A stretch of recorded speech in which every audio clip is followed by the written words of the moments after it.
Mirandasya Gyananjaya Shalakaya Chakshur Unviten Tasma Shri Gurave Namaha Vanchakalpatarubhyascha Kripa Sindhubhyaevacha Paditanam Pavanebhyo Vaishnavibhyo Namo Namaha. Reading from Srimad Bhagavatam, Canto 2,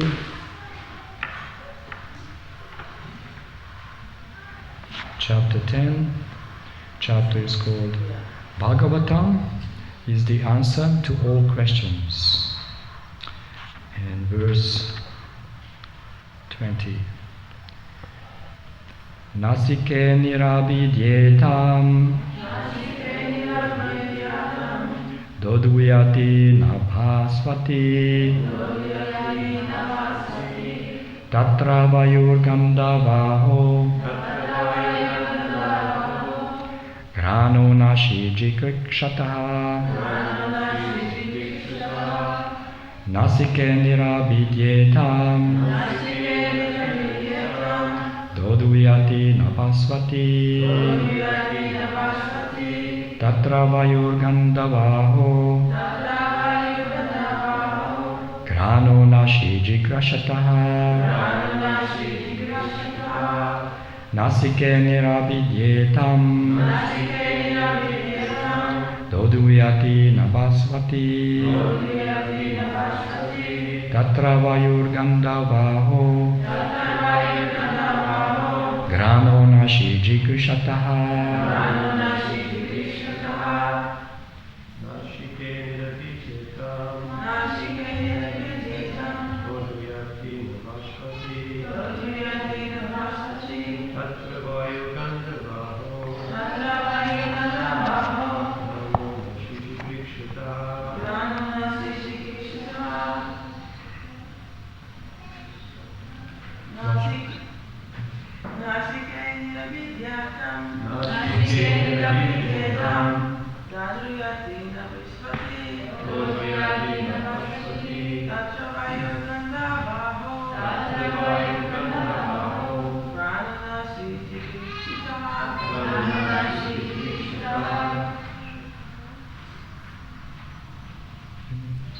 Nasike in the nostrils, nirabidyetam being developed, doduyati rapidly blowing, nabhavasvati air respiration, tatra thereupon, vayu air, gandhavaha smelling odor, granaha sense of smell, nasi in the nose, jigritasataha desiring to smell odors. Translation and purport by His Divine Grace A.C. Bhakti Vedanta Swami Srila Prabhupada.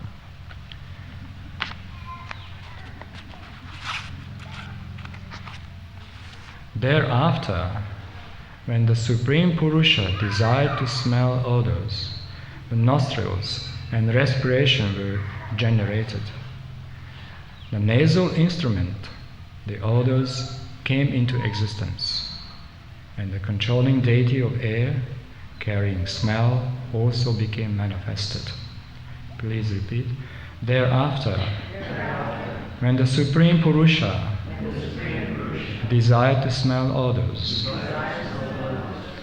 the nostrils and respiration were generated. The nasal instrument and odors came into existence, and the controlling deity of air, carrying smell, also became manifested. Krishna Gam, Prabhu. Could you just fix this, Prabhu? Just push it back a bit because it's a weight.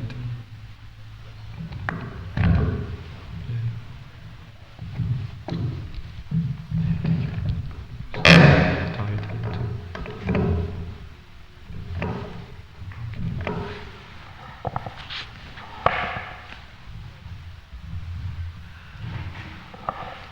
Purport by Srila Prabhupada.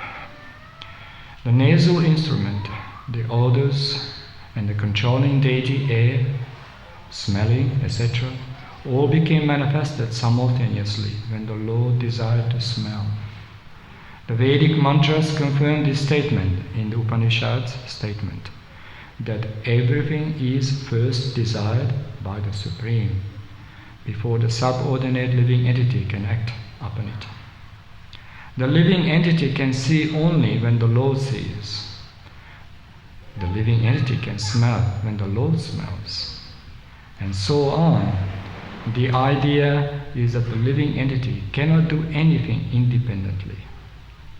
He can simply think of doing something independently, but he cannot act independently. This independence in thinking is there by the grace of the Lord, but the thinking can be given shape by the grace of the Lord. And therefore the common saying is that man proposes and God disposes. The whole explanation is on the subject of the absolute dependence of the living entities and the absolute independence of the Supreme Lord.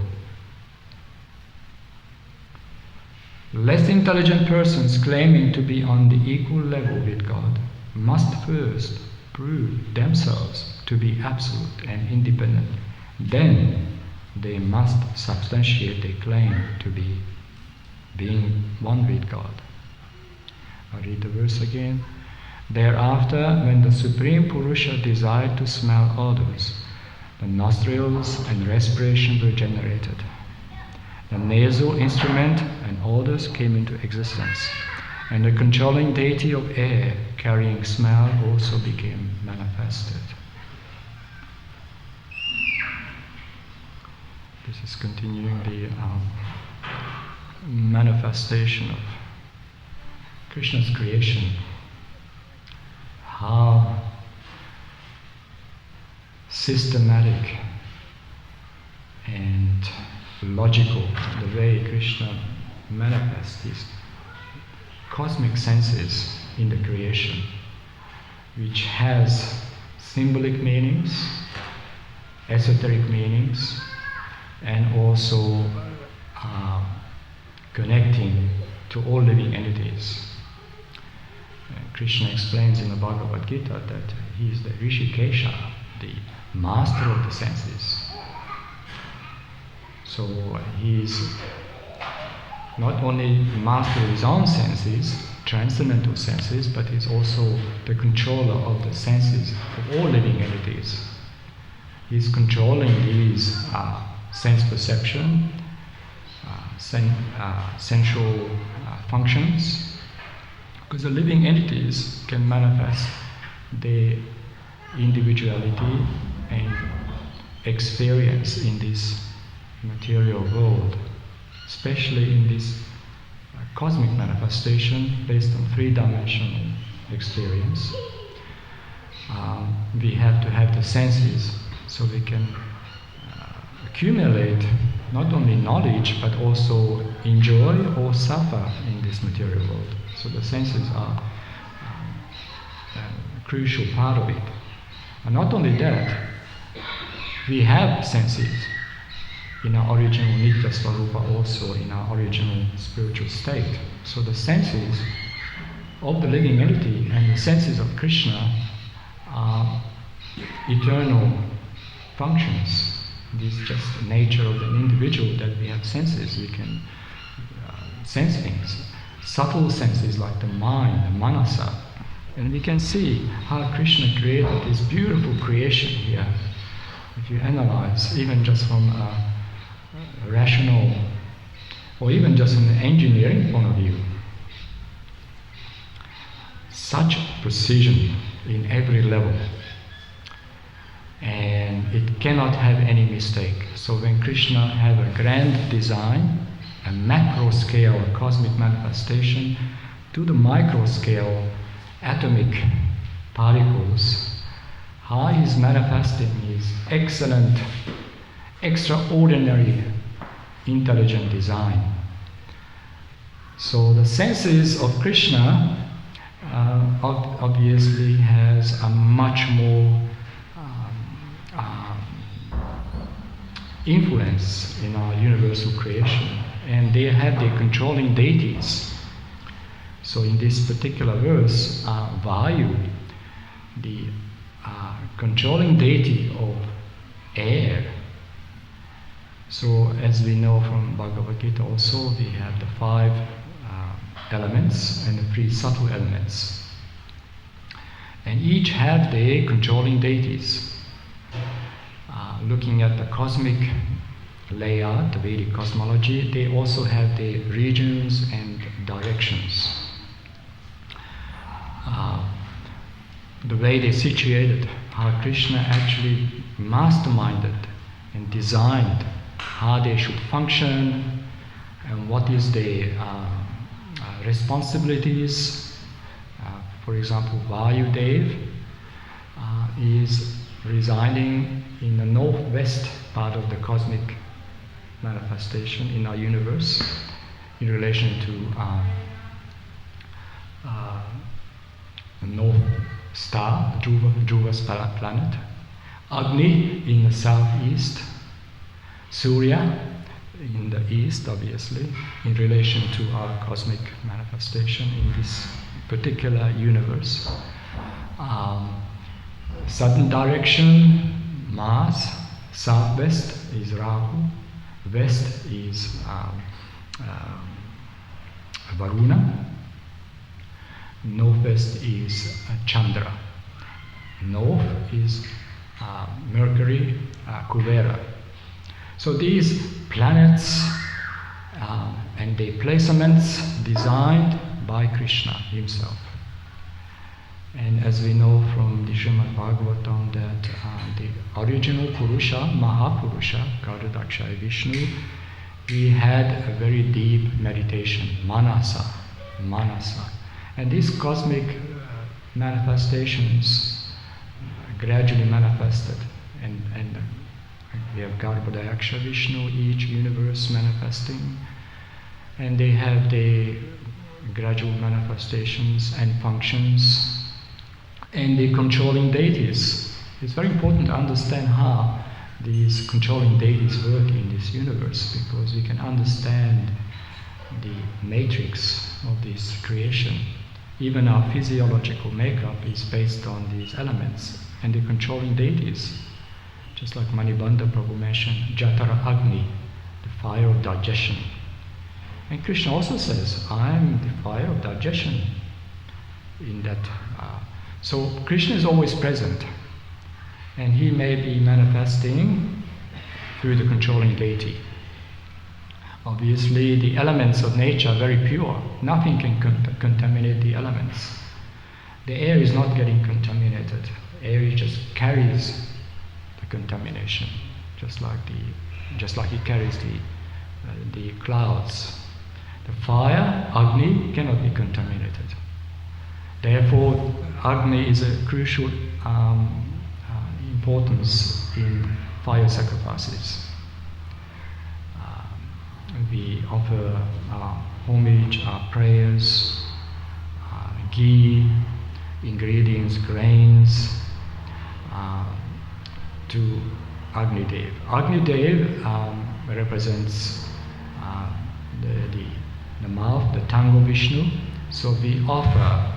So Agni purifies us, purifies the ingredients, purifies the atmosphere. That's why you can see, if you study Puranic history, that previous yugas, fire sacrifice, great sacrifices were performed, Ashwamedha sacrifice, many different sacrifices, because Agni was present. Even in our Archa Vigraha worship, in the worship of Krishna, the fire is always present. Just like the previous verse Manipanda was speaking about the fire, Krishna's fire came out of his mouth from his cosmic universal body. So in Archa, the Agni is always there. We offer ghee lamps, we're cooking for Krishna, the Agni is always there. So When we say Sankirtan Yagna, that's also representing the sacrifice offered to Sri Chaitanya Mahaprabhu. So we performing sacrifice. So this is also a fire of Sankirtan, chanting of the holy names of Krishna. This is more in an esoteric way. So Krishna's creation and the senses and the functions have a reason, have a cause. Krishna is the ultimate cause. Ishvara, Paramaha, Krishna, Satchit Ananda Vigraha, Anadi Adi Govindaha, Sarva Karana Karanam. Karanam means the cause of all causes. So he designed this, an intelligent design, such a way that there's a purpose, there's a function, and the controlling deities behind them, and ultimately Krishna oversees. He is the ultimate controller, Ishvaraha Paramaha, Krishna. So Krishna, the Parama Ishvara, the supreme controller. And as we talk about the demigods and the functions, and they're representing some of the major prominent demigods, as we talked about Vayu, Indra, Kuvera, all these great demigods who have a particular function and purpose in our creation. And also in Krishna's Lila, because Krishna is not just a Mahapurusha avatar, Mahavishnu, manifesting, expanding, but Krishna has many manifestations and expansions for a particular purpose. There is Lila avatars, Guna avatars, Yuga avatars. So Krishna can manifest his divine pastimes, at the same time enlighten the living entities and help them, encourage them through transcendental revelations, transcendental scriptures like the Vedic knowledge. Encourage them to come back home, back to our original state. We all have an original state, Nitya, Swarupa. So we are eternally connected to Krishna. We are all individuals. And you see, we all have senses. And Krishna has the most perfect senses. We have imperfect senses. Krishna has perfect senses. And so we are particles of Krishna, we are fragmental parts. And when we understand these simple truths, we can understand Krishna's cosmic creation. Macro scale manifestation on the atomic scale, the DNA of human physiology, and on the macro scale, Krishna's creation is perfect. Albert Einstein explained that just one atom can explain the entire cosmic manifestation. He came up with so many formulas and mathematical equations to prove this. It's the laws of relativity also. Everything is relative. So Krishna is the ultimate designer, and his design is the utmost precision. And you can see our cosmic layout, the planets, the particular path, everything has to be in the right. The sun is rising every morning. All planets have their particular movement and functions and relationship also. In Sanskrit we call it graha. Graha means gravitational waves. Also means planet. So these planets have a conductive nature for a particular purpose. And this is what astrologers study. They study the effect on human psychophysiological makeup, how we respond to these cosmic influences. And at the time of birth,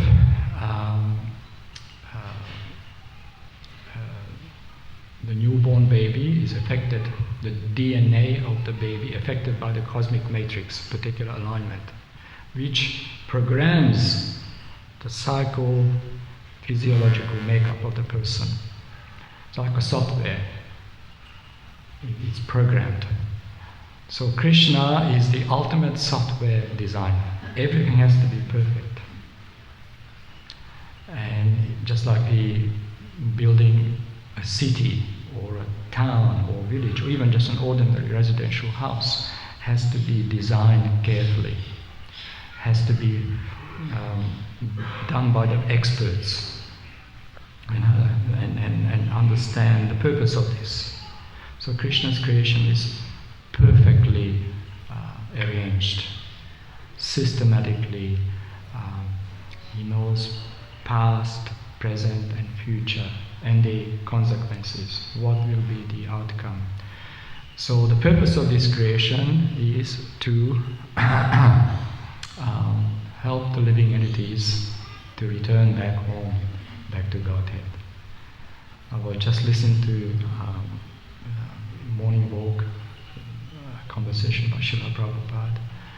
And Prabhupada was strongly speaking about this material world, in what we can expect from this. So Krishna's plan is perfect, so he made it very clear. This material world is designed for suffering. So, a shocking realization when you listen to this, and Prabhupada saying this. Because if you analyze it, it has a purpose.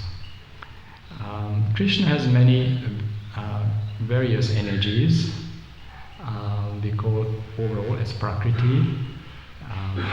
In this material world, in this particularly called material world, which is another manifestation of Krishna's energies, we're experiencing, especially on this particular planet, we're experiencing so much, I would say, perplexities about life.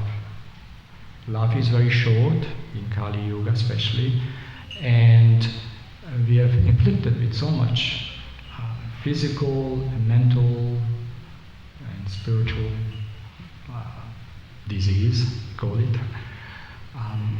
This is designed to, Krishna is helping us to remember and realize that actually we do not belong here. We belong to a superior nature, transcendental nature. We actually are meant to be and are devotees of the Supreme, temporarily covered over with different layers of illusions. Clear perception is covered, but one good thing is that Krishna is always there to help us. He's giving us the hand, He's giving us the formula, He's giving us the process.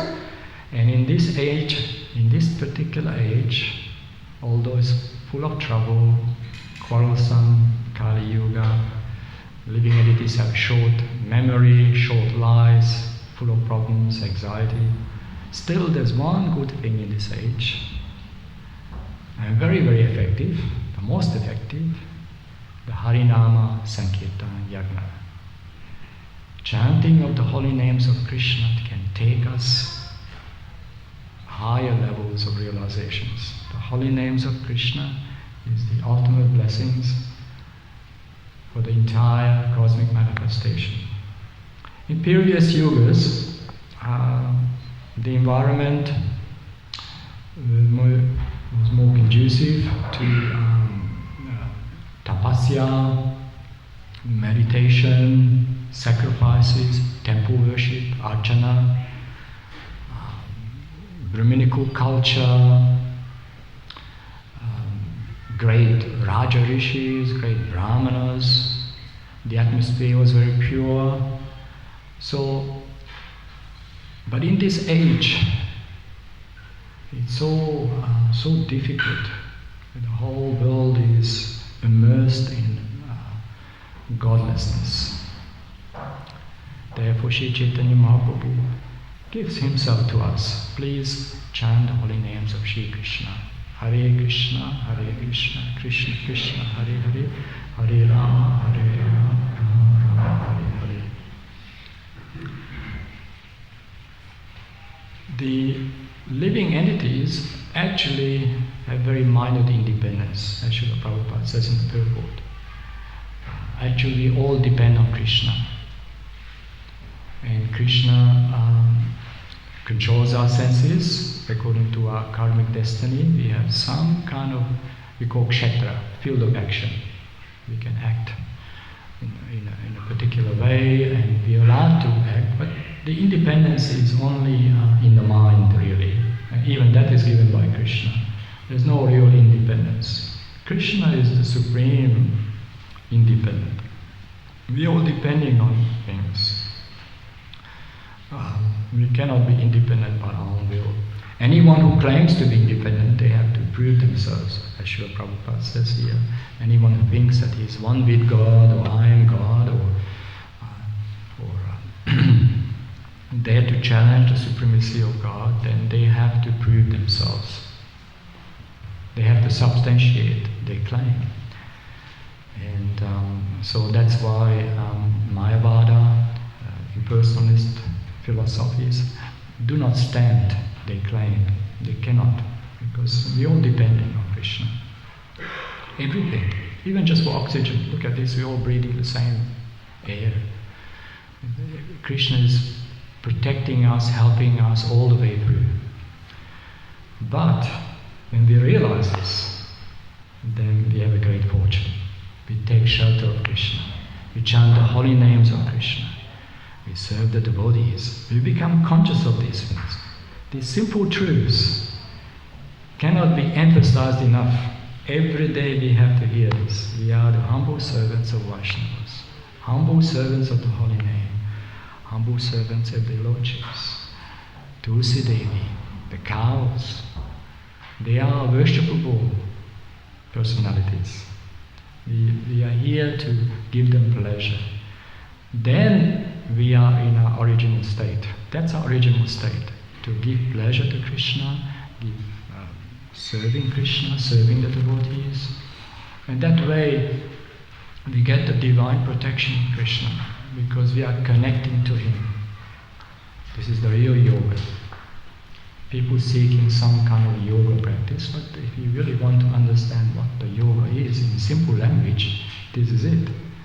Engaging in devotion service to Krishna. This is the process.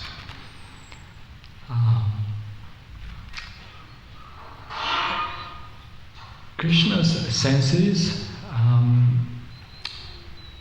Krishna enjoys even the cosmic manifestation, because his senses are required for the functions. On the other hand, Krishna is not involved directly with the material creation. He is the supreme proprietor, the supreme enjoyer, and he's got these agencies who do these tasks, controlling and managing the universal affairs. Like I said earlier, they all have their universal placement. If you look at the cosmic layout, at least from this universe point of view, there's Mount Meru, and the devas, the demigods, have their own directions. Even in Vedic architecture, we are very conscious of the placement, because we understand that these devas have their own directions and have their cosmic influence. Agni Dev is influencing us from the southeast direction. And there are inauspicious directions also. Southwest is governed by Rahu. Rahu is notorious about affecting human mind. Srila Prabhupada and Srila Bhaktisaranta Saraswati Maharaj were very conscious of Rahu Kalam on Thursday afternoons. You may have heard of it. I even heard that Srila Prabhupada cancelled international flights. We got to know that there's Rahu Kalam happening. Rahu Kalam is a transit of Rahu and has a negative effect on the human mind. And often on Thursday afternoon there's more crime, car accidents, so many problems. So Srila Bhaktisiddhanta Saraswati Maharaj, who was a great astrologer, at some point he renounced astrology in favor of pure devotional service. One thing he never gave up is considering the ill effect, negative effect of Rahu Kalam. So every day is a Rahu Kalam, but the Thursday afternoon is even more dangerous because there's another planet, Mars, also transiting at the same time. So we can see that these planets and the controlling deities, they have a particular purpose under the direction of Krishna, either to punish us, either to reward us, according to our karmic destiny. But when we surrender to Krishna, this is the secret. When we surrender to Krishna, Krishna protects us. So if we can understand this simple thing, we understand surrendering to Krishna, chanting the holy names, then Krishna will personally guiding our life. We don't have to too much worry about astrology and this or that. We just take shelter of Krishna and depend on Krishna. And this is a very pure, sincere, heartfelt service attitude. We take shelter of Krishna and we depending on Him. And our life will be successful. Krishna has a plan for us individually also. He knows exactly where we are at, what is our how much we are ready. He knows exactly, and He guides us all the way through, and gives us the intelligence. So this short purport explains the gradual manifestation of Krishna's cosmic senses, because these senses are very important, and He is the master of the senses, and master of the senses of all living entities. That's something very special, because not only master of his own senses, transcendental senses, but master of all senses also. Srila Prabhupada says in Bhagavad Gita, just a second.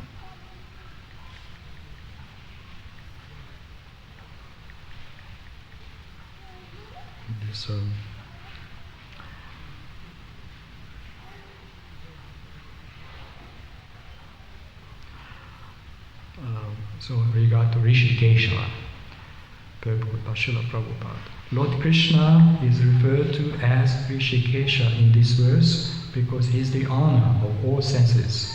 The living entities are part and parcel of Him, and therefore the senses of the living entities are also part and parcel of His senses.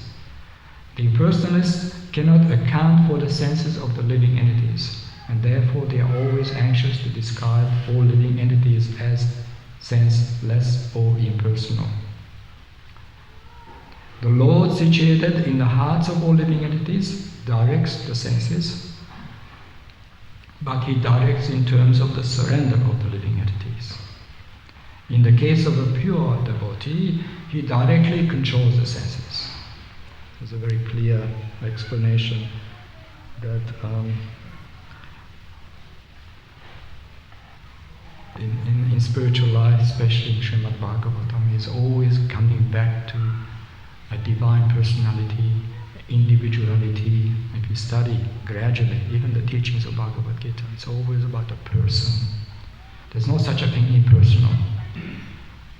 Especially comes to the living entities. We are individuals, we are personalities, and we have a relationship with Krishna. And we have senses. And the senses have to be controlled. And Krishna is the ultimate controller. But like I said, our free will and our desires, our karmic destiny, Krishna gives us minor independence. He is not interfering in our individuality. So we have to cultivate knowledge. We have to realize this. We make the right choices in favor of our own spiritual advancement, in favor of our own realization, and also to please Krishna, which is the ultimate purpose of this universe. purpose, really. Everything's for the pleasure of Krishna. Purusha, Mahapurusha, Purusha, the Supreme Purusha. And we are the Prakriti. Very simple terms in Bhagavad Gita. Bhagavad Gita is a fundamental knowledge. It's not something that we read once, twice. It's something that has to be studied every day. And trying to realize this. Especially in the association of devotees, we can understand these simple things.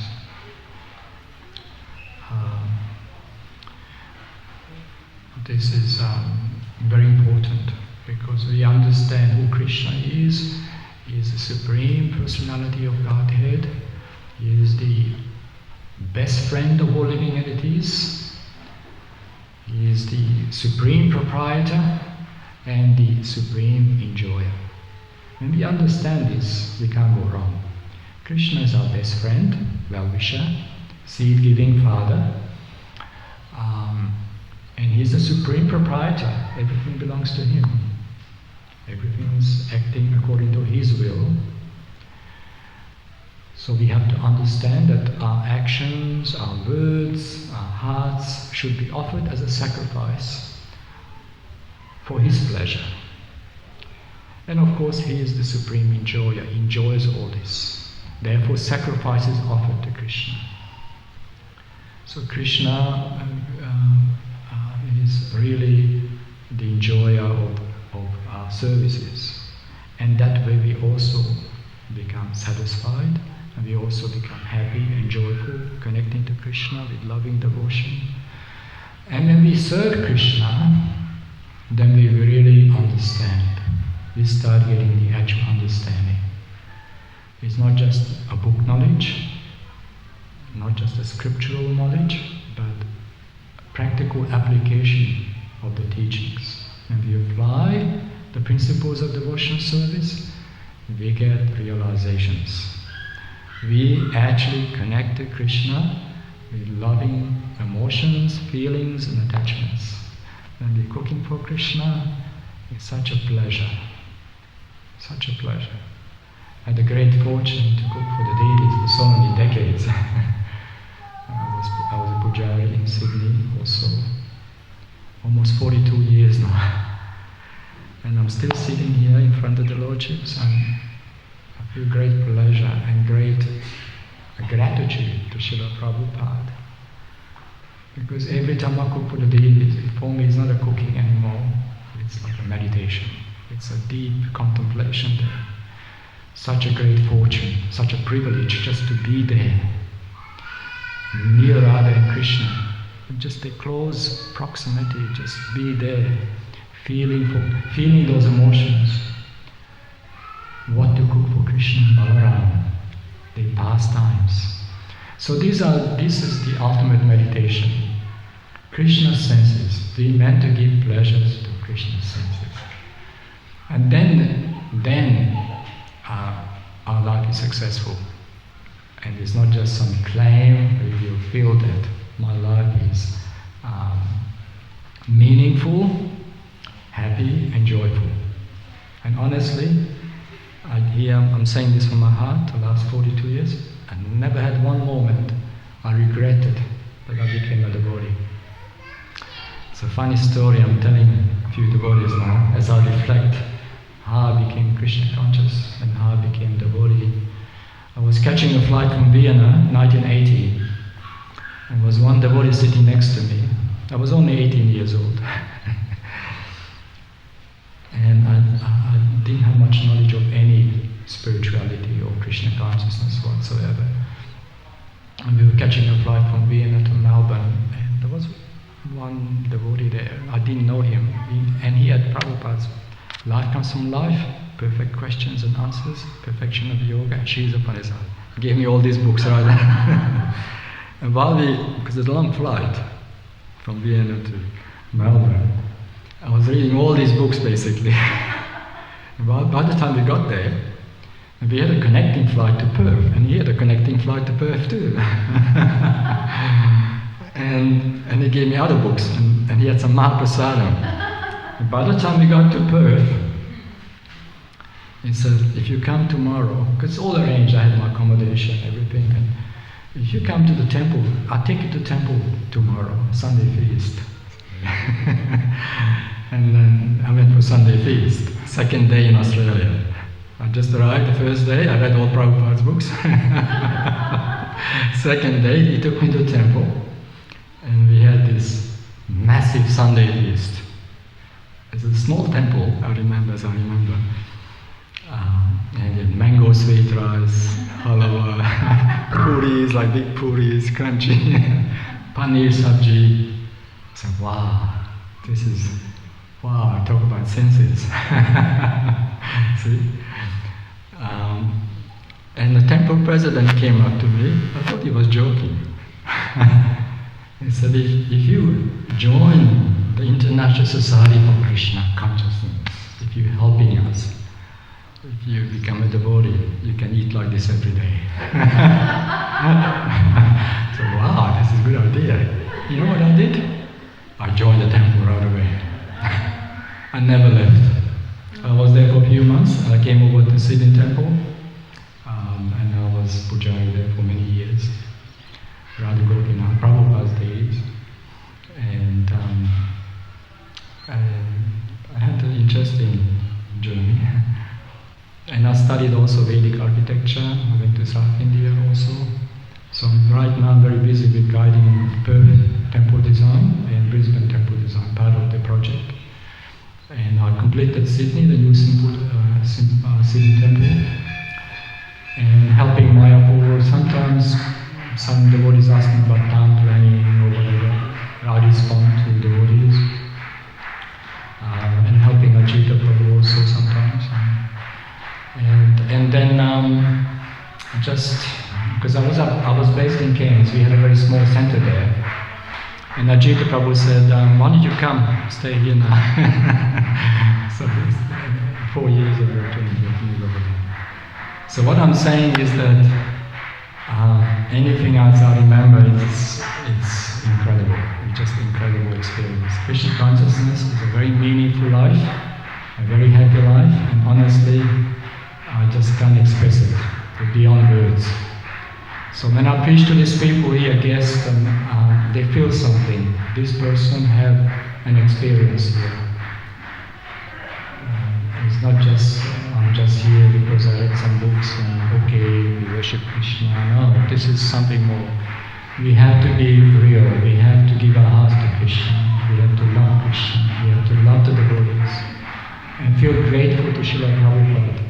The treasure and the love he gave us, we cannot repay. We just cannot repay. We have to hang on to this mercy. Hang on like anything. But when I was in Calcutta, we jump on these Indian buses, packed with people. And wow. And there's only thing you can hang on is a handbar. Otherwise you fly out of the bus. Because it's so dangerous. The drivers are so dangerous in India. So hanging onto the handbar, people falling off the bus. They didn't have to.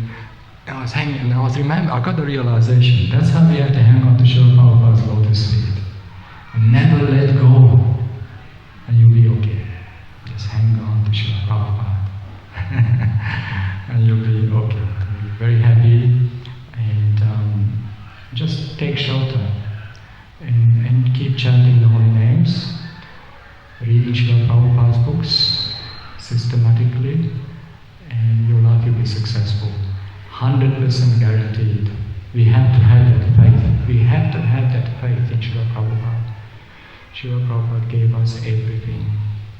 All the summary, the conclusions, the essence of all Vedic knowledge is present in Srila Prabhupada's teachings in his books. Prabhupada made it available for us. There is a beautiful verse, Srila Prabhupada often quotes it in Srimad Bhagavatam. Those who have implicit faith in the words of the spiritual master and the Vedic injunctions, all the imports, all the essence of Vedic knowledge will be revealed.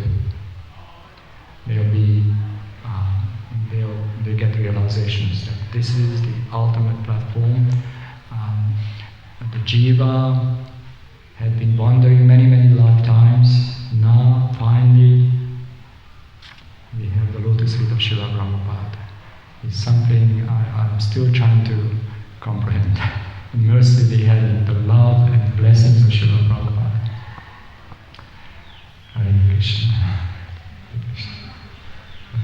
Maybe we can ask questions a bit later after Prashad.